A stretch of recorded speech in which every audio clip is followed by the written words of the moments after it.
जाइए और भूतकाल मत उलझ जाइए, तो वर्तमान पर ध्यान दीजिए, तो जीवन को सबसे ज्यादा खुशी का रास्ता प्राप्त करता है। अब मैं डॉक्टर पर्वत कुमार ढल से आग्रह करूंगा कि इंट्रोडक्शन ऑफ थीम पेश करें। पर्वत कुमार ढल सर। हेलो हेलो जी सर, आ रहा है? जी सर, मेरी आवाज आ रही है? जी बिल्कुल। Yes sir. नमस्कार। Honourable Padmashri professor Rajput sir, honourable vice chancellor sir, को vice chancellor sir, professor Rekha madam, professor Harikrishna sir, professor Kedar Bhushan sir, professor Arvind sir, professor Naresh sir and delegates, नमस्कार।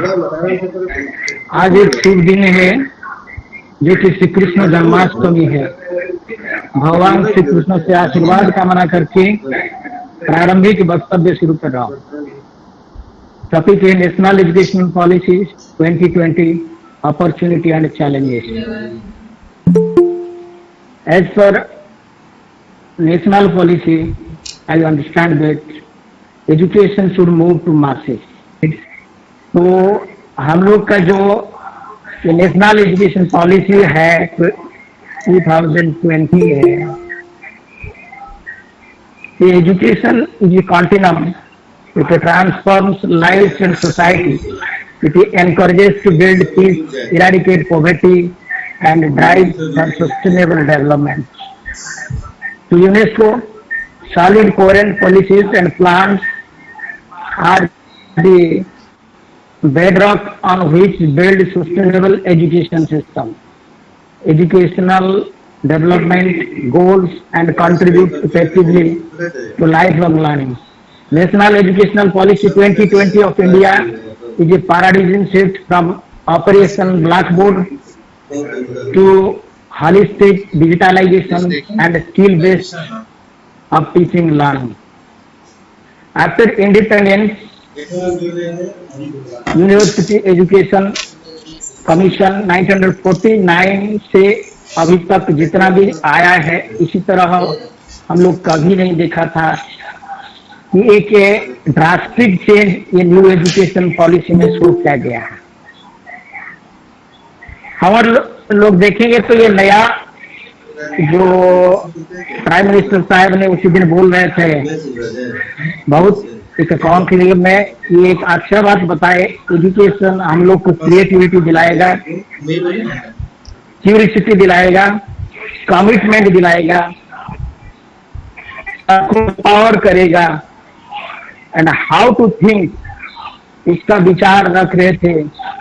और सर ने बात करने का समय में बता रहे थे कि नॉलेज का एक बाढ़ आई है, डिस्कवरी बेस्ड एजुकेशन होगा, डिस्कशन रहेगा, एनालिसिस रहेगा, लर्निंग एंड पार्टिसिपेशन रहेगा, multiple entry option, change of course, credit based system, talent and technology का इस्तेमाल करना, फ्यूचरिस्टिक अप्रोच को इस्तेमाल करना, माइंड सेट डेवलपमेंट करना एंड बेसिक कॉम्पिटेंट कैसे बच्चे का अंदर में डेवलप करेगा, उसका ऊपर इवन ऐसे कि प्राइमरी एजुकेशन से प्री प्राइमरी एजुकेशन से कोडिंग सिस्टम लागू करने के लिए बता रहे हैं। वर्चुअल लैब माध्यम से कैसे पढ़ाई होगा, रिसर्च और एजुकेशन को कैसे जोड़ेंगे, और innovation, values, autonomy, quality education, और जिस सेंटर में क्वालिटी रहेगा वो सेंटर को ज्यादा ऑटोनॉमी मिलेगा, इस तरह का बात करने बहुत बोल रहे थे, अच्छे से बोल रहे थे।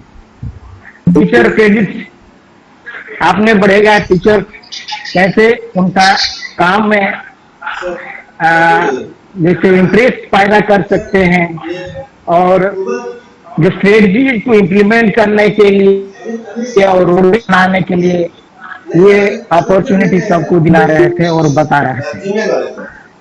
अब बात है कि हम लोग का आगे चैलेंजेस बहुत है, कैसे ये इम्प्लीमेंट किया जा सकता है, इसका ऊपर हम लोग का कुछ आइडिया हम लोग चर्चा करेंगे। आज तो दिन भर इसका ऊपर चर्चा होगा।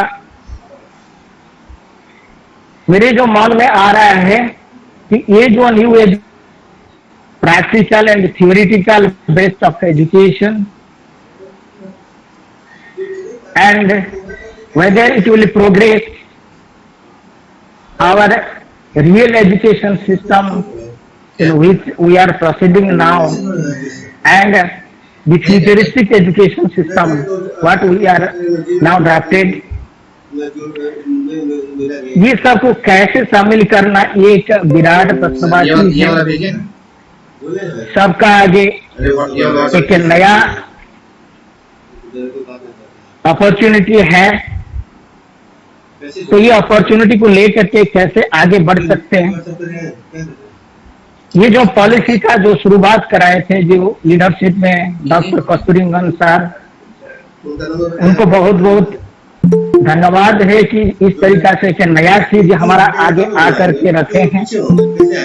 ये जो उनका चेयरमैनशिप पे नया एजुकेशन पॉलिसी बना है, तो ये हम लोग आज तक पढ़ रहे थे एजुकेशन सिस्टम में जितना भी पॉलिसी बना है वो सबसे पार करके एक ऐसा एक चेंज है, एक paradigm shift of knowledge and ये एजुकेशन है। आफ्टर कोठारी कमीशन इम्प्लीमेंटेशन 1968, ये एक ऐसे जो माइलस्टोन ये पॉलिसी है। उम्मीद करते हैं कि ये पॉलिसी भारत का, हमारा देश जो प्यारा देश है भारतवर्ष, इसको बहुत आगे लेने के लिए समर्थ होगा।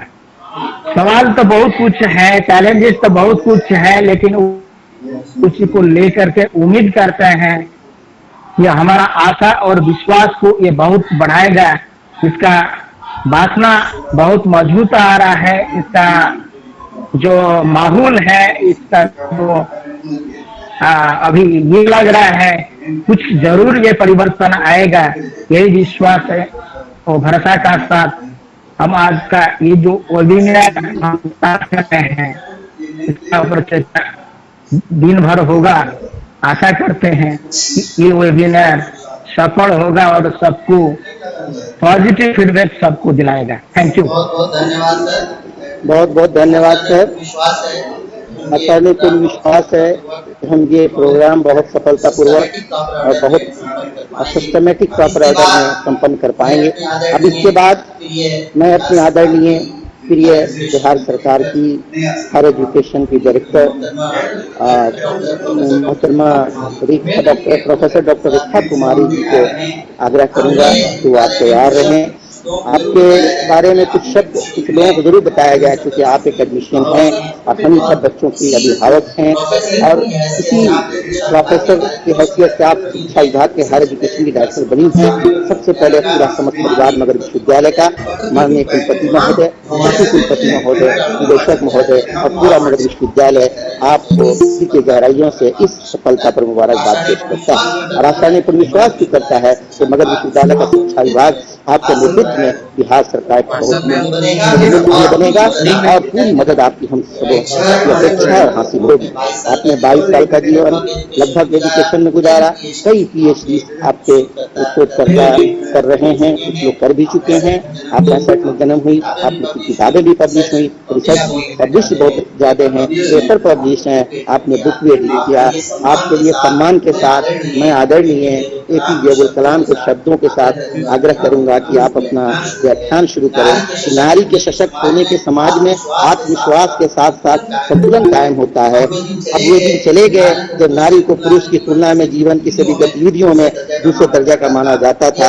अब यह बात साबित हो चुकी है आपको देखने के बाद और दूसरे महान अपनी भावक नारियों को देखने के बाद, माताओं को देखने के बाद, कि नारी कोई भी काम उसी कुशलता से कर सकती है जैसा एक पुरुष कर सकता है। इस शब्दों के साथ मैं professor Rekha Kumari ji, director higher education Bihar सरकार हैं, उनसे बहुत आदर के साथ कहता हूं कि वो आए और अपना व्याख्यान शुरू करें। Professor Rekha Kumari, director higher education government of Bihar.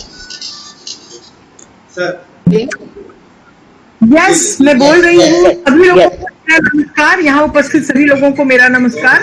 मैं देख रही हूँ कोई 210 लोग जुड़े हुए हैं और सभी लोगों के आंखों में एक जिज्ञासा है और सभी लोग जान लेना चाहते हैं कि ये हायर एजुकेशन का जो आज जो हमारे पास न्यू एजुकेशन पॉलिसी हमारे 2020 आई है, वो हमारे हायर एजुकेशन में कितना बदलाव ला सकती है। ऐसे तो मेरा मानना है किसी भी देश के लिए एजुकेशन जो है, oh my goodness, phone, education जो है वो सबसे इम्पोर्टेंट टूल होता है उसके विकास के लिए।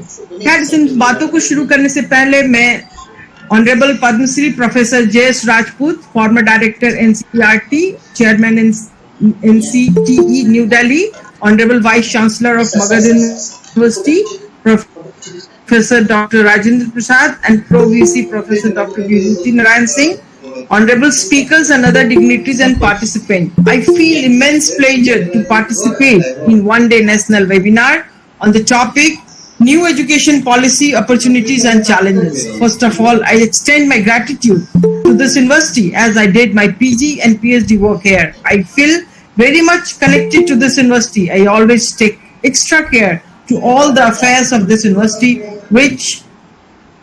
and I feel that this university gave me a lot. This university is situated in the sacred place of Lord Buddha, where the Lord Buddha has attained enlightenment. A couple of days before this webinar, I expressed my wish to Honorable Vice Chancellor that I wish to join to the activities of this university, and fortunately he gave me this opportunity to participate to this webinar. Being a director here, I feel this topic, the new education policy, very much connected to me. We all know that in this corona epidemic, the life has almost changed. Our life has almost changed in several aspects.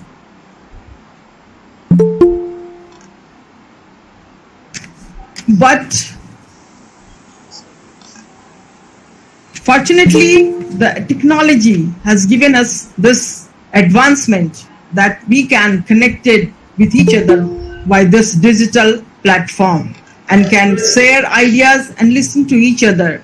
I congratulate the organizer and wish all success to this webinar. I personally feel that education is only tool that can change and develop the scenario of society and as well as the country. If we want to bring a radical change in society, first change the style of education. Education is fundamental for achieving full human potential. The purpose of educational system is to develop good human being capable of rational thoughts and action. A human who should possess compassion, empathy, courage, resilience, scientific temper, creative imagination with sound ethical mooring and values. A good education system is one where every student feels welcomed and cared, where a safe and motivating learning environment exists. An educational system where a wide range of learning experiences are offered and where good physical infrastructure, appropriate resources of learning is available to all students equally. And I find this new education policy 2020 well imbibed quality I narrative. We all know that the cabinet has approved this bill, but it is yet to pass by parliament to adopt it as a law. We all know that our PM has announced about this new education policy on 20th July 2020 and said that this will bring revolution in the school education as well as in the higher education. He also said that 6% of the GDP will be invested to the educational system. Let's talk about higher education. Adopting flexibility and multiple entry and exit surely enhance the GER, gross enrollment ratio in higher education. चलिए इसे हम normal example से समझते हैं. कि कैसे ये GER को बढ़ाएगा। और हमारा जो लक्ष्य निर्धारित किया है प्राइम मिनिस्टर ने कि 2025 तक 50 स्टूडेंट्स एनरोल होंगे हायर एजुकेशन में। तो सबसे पहले हम ये समझते हैं कि यदि एक बच्चा ग्रेजुएशन में एडमिशन लेता है और किसी भी कारण बस पहले साल की पढ़ाई खत्म करने के बाद या खत्म करते करते उसकी पढ़ाई छूट जाती है, वो ड्रॉप आउट हो जाता है, तो उसे आज के सिस्टम में किसी भी तरह का एक्नॉलेजमेंट नहीं मिलता। जबकि नए एजुकेशन पॉलिसी में उसकी वो पढ़ाई एक्नॉलेज होगी और वो 1 साल की पढ़ाई पूरा करने के बाद सर्टिफिकेट प्राप्त करेगा। दूसरे साल की पढ़ाई यदि वो पूरा करता है तो डिप्लोमा, और तीसरे साल की पढ़ाई पूरा करेगा तो डिग्री मिलेगा। तो इस तरह से यदि किसी की पढ़ाई छूट भी जाती किसी कारणवश, तो वो दोबारा से उस पढ़ाई को शुरू कर सकता है और अपने क्रेडिट को वो जमा भी कर सकता है। तो इस तरह से जो ड्रॉप आउट्स होंगे वो फिर से हमारे मेन स्ट्रीम में आएंगे और इस तरह से हमारा हायर एजुकेशन का GER बढ़ता हुआ मुझे दिखता है। दूसरी बात यह है कि यदि 4th ईयर कोई बच्चा पढ़ता है तो उसे उस 4थे साल में रिसर्च करना होगा और इस तरह से उसे डिग्री मिलेगी विद रिसर्च, और कोई इंटर्नशिप वो कर सकता है 4थे साल में, तो वो 1 साल का PG करके एलिजिबल हो सकता है PhD के वर्क के लिए। और यदि कोई स्टूडेंट किसी कारणवश अपना पसंद का सब्जेक्ट, फ्लेक्सिबिलिटी होने से सब्जेक्ट में यदि उनका पसंद का सब्जेक्ट नहीं, यदि वो नहीं ले पाता है, तो वो बाद में अपने पसंद के सब्जेक्ट्स को, पहले वाले सब्जेक्ट को छोड़ करके फिर चूज कर सकता है और वो पढ़े हुए ड्यूरेशन का उसका क्रेडिट जो है वो क्रेडिट बैंक में, एकेडमिक क्रेडिट बैंक में जमा होगा। तो ये सारी कुछ बातें हैं जो काफी पॉजिटिव देती है हायर एजुकेशन की इस पॉलिसी को, और कहीं ना कहीं हमें एम्पावर करती है और अपने हायर एजुकेशन की पहुंच को सभी के, गरीब अमीर, बड़े छोटे, स्त्री पुरुष, सब तक पहुंचाने की कोशिश करती है। वो सब्जेक्ट में फ्लेक्सिबिलिटी से भी बहुत सारे फायदे हैं। मल्टीपल एंट्री और एग्जिट्स के जो concept new hire education policy में आया है, ये भी काफी वेलकम स्टेप है। जैसे कि यदि कोई बच्चा फिजिक्स लेता है तो उसे पहले सब्सिडरी के रूप में, मेन सब्जेक्ट यदि उसका फिजिक्स है तो सब्सिडरी के रूप में उसे केमिस्ट्री और मैथ्स लेना पड़ता था, पर आज के दिन में वो फिजिक्स के साथ साथ कोई भी साइंस, आर्ट्स का subject, pol science, environmental science, even biology भी ले सकता है और इस तरह से वो बायो मेडिकल के फील्ड में भी उतर सकता है, अपने रिसर्च को कायम रख सकता है, फिजिक्स को बायो के साथ या लाइफ साइंस के साथ क्लबिंग करके वो नया शोध किया, अपने फिजिक्स के नॉलेज का उपयोग करके नया इनोवेशन और नया शोध को कर सकता है और मोटिवेटेड हो सकता है इसके लिए। तो मुझे लगता है कि ये जो नया एजुकेशन पॉलिसी डॉक्टर कस्तूरी रंजन जी के द्वारा लाया गया है, ये पूरे राष्ट्र के लिए एक महत्वपूर्ण निर्णय है और हम सभी को इसका वेलकम करना चाहिए। और विद टाइम हमें ये पता चल जाएगा कि इस नए नीति के साथ हम काफी तेजी से आगे बढ़ेंगे और देश का विकास सुनिश्चित होगा। इन्हीं सब के साथ मैं अपनी वाणी को विराम देती हूँ। धन्यवाद। बहुत बहुत धन्यवाद ma'am for giving gratitude to you who joined and given some valuable information, knowledge regarding the new education policy, and we are giving salute to you. अब इसके बाद मैं बहुत अदब के साथ इस प्रोग्राम के हमारे आदरणीय प्रतीक कुलपति विभूति नारायण सिंह सर, जो हम लोगों के अभिभावक हैं, आप तिलका यूनिवर्सिटी भागवत गुरुजी डिपार्टमेंट से संबंध है, आपका व्यक्तित्व बहुत महान है, शिक्षा जगत में विशेष तौर पर गुरुजी बहुत महत्वपूर्ण आपका योगदान है। मैं आपको बहुत अदब के साथ और एपीजे अब्दुल कलाम के अदम्य साहस की पुस्तक में एक शब्द से आग्रह करूंगा और अपनी बात आप वाणी शुरू करेंगे। अदम्य साहस में एपीजे अब्दुल कलाम ने लिखा है, सच्ची नैतिक शिक्षा से समाज और राष्ट्र का उत्थान होगा। इसी आशा के साथ न्यू एजुकेशन पॉलिसी भी ये रोशनी में दिखाती है। अब मैं अदब के साथ अपने प्रतिकुलपति मगध विश्वविद्यालय प्रोफेसर विभूति नारायण सिंह से आग्रह करूंगा कि आप आए, अपने आशीष वचन दें। Thank you, Parvez. Most respected Honorable Vice Chancellor, Professor J.S. Rajput, ex-Director of the NCERT, Professor Rekha Kumari, Director Education, Government of Bihar, Professor Harkesh Singh, ex-Vice Chancellor, JP University Chhapra, Professor Arvind Jha, Ambedkar University, Lucknow, Pro-Vice Chancellor of APS University, Satna, Professor Diwan, Professor Bhokta from Gorakhpur, coordinator of this webinar, Professor Sushil Kumar Singh. Various type of optimal learning system we appreciate, and we encourage today to pursue even such type of theories and philosophy.